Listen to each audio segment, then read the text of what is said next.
केउ माने उत्तर अमेरिकार आदिम अधिवासी केउ माने एस्किमो आओ लोहित भारतीय एस्किमो माने होचंती उत्तर अमेरिकार आदिम अधिवासी माने पुराना मूल बासिंदा से माने आ लोहित भारतीय माने रेड इंडियंस एस्किमो माने साधारणतः ग्रीनलैंड अंचल रे आ लाब्राडोर सागर उपकूलवर्ती अंचल मानकरे बास करते लोहित भारतीय सब केंद्र अंचल रे प्रेरी अंचल रे न तो आमर एई सब अंचल रे वेस्ट इंडीज अंचल रे प्रेरी अंचल रे लोहित भारतीय माने बास करते एस्किमो माने बास करते ग्रीनलैंड आ लाब्राडोर सागर उपकूलवर्ती अंचल रे एस्किमो एस्किमो माने बहुत ठंडा अंचल रे बास करती सेमानकर बरफ रे घर तयारी करके से माने रहंती तांकर घर बरफर घर को कौन कह जाए इग्लू एस्किमो माने जो बरफ रे आमे जदी इटा काठ पत्थर देकी घर कहूजे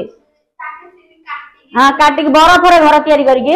रहिबे तांकर बरफर घर को कह जाए इग्लू तेनु एस्किमो आउ लोहित भारतीय माने होचंती उत्तर अमेरिकार मूल अधिवासी बा हमर आदिम अधिवासी।